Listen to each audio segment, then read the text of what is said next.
Sit, Ubu, sit. Good dog.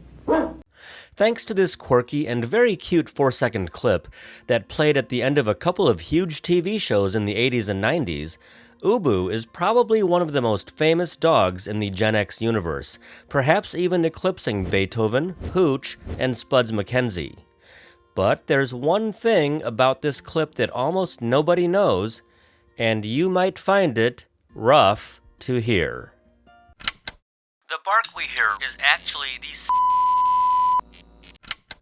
Back in the 80s and 90s, before it became possible to just Google everything, the general public was honestly baffled by production company vanity cards, which is exactly what this is. It's called a vanity card. Sit, Ubu, sit.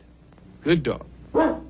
Newspapers ran entire articles explaining that vanity cards are basically how a production company signs its work, similar to how an artist signs a painting to let you know who made it. And yet, people still wrote to newspaper columnists looking for answers, in particular about Ubu.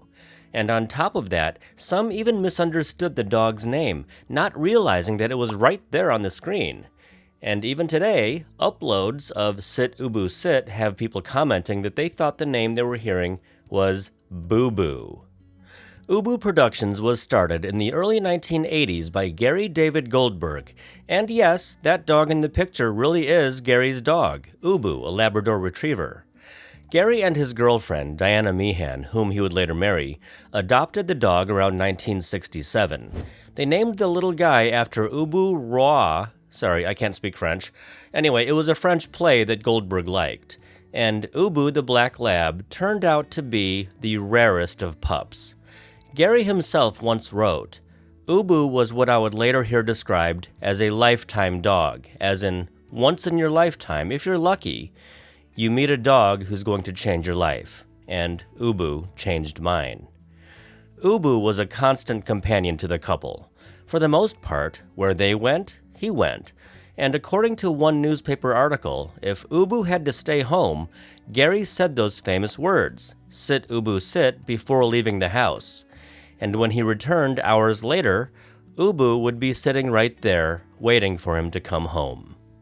Gary also credited Ubu with teaching him to stop and smell the flowers, and occasionally, to piss on them. The famous photo of Ubu that we've all seen on TV a million times was taken in Paris, in front of the Louvre. It was right around 1970, so Ubu would have been about 3 years old, and at the time, Gary and Diana were traveling through Europe with Ubu. They were broke, very much just scraping by as they traveled, and it was Diana who, just on a whim, snapped this picture of Ubu with his frisbee. Gary's career as a writer for television blossomed throughout the 70s. He worked on The Bob Newhart Show, Lou Grant, and The Tony Randall Show. In 1981, he created Ubu Productions, lovingly named for his best friend. Gary said once in an interview that, at first, he envisioned the Ubu logo as something fancy and animated, but it was too expensive, so they just went with the still photo. And that voice telling Ubu to sit is the voice of Gary himself. Speaking of which, I attempted my own version of Sit Ubu Sit with my dog. Her name is Gurum, and it did not go as planned. Sit, Gurum, sit. Or don't. Well, she's still a good dog. As a company, Ubu Productions became widely known, even though the company really only had 2 big hits. But boy, were those 2 hits massive. Gary was initially unimpressed with Michael J. Fox's audition for Family Ties, and he turned away the 21-year-old actor. According to the Toronto Star, Fox had to audition for the show 5 times before he finally got the part, and of course, Family Ties went on to become a runaway hit.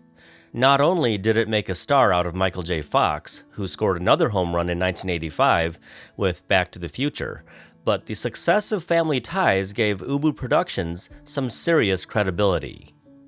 Ubu went on to produce a number of short-lived TV shows, including the acclaimed Brooklyn Bridge, which ran for just 2 seasons. But in 1996, 7 years after Family Ties wrapped its final episode, Ubu scored again with Spin City and again with Michael J. Fox.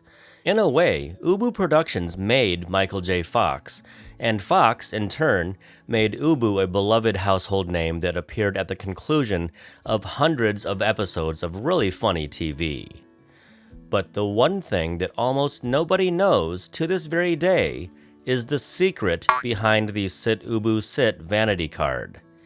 Yes, we do hear Gary's voice telling Ubu to sit, but the bark? That ain't Ubu. The bark we hear right after Good dog. is actually the sound engineer barking, and what a convincing bark it is. Sit, Ubu, sit. Good dog. All this time, the world thought it was Ubu barking at the end of all those TV shows, but nope. It was just a guy who happened to be in the sound booth because he worked there. Ubu went to doggy heaven in 1984 after a life full of love and adventure with Gary and Diana. He was 17 years old. And of course, he remained the heart of the company's identity. Gary chose the dog to represent the company because he wanted to be reminded of who he was when he started the company, and Ubu was absolutely a part of him. In 2008, Gary wrote an autobiography, appropriately titled Sit Ubu Sit, How I Went from Brooklyn to Hollywood with the Same Woman, the Same Dog, and a Lot Less Hair. It's a funny, self-deprecating memoir, and it is available on Amazon. There's a link in the description of this video. Gary himself passed away in 2013 at the age of 68. But his legacy lives on, and so does Ubu's. Gary David Goldberg was, by all accounts, a genuinely good guy, and Ubu was most certainly a good dog.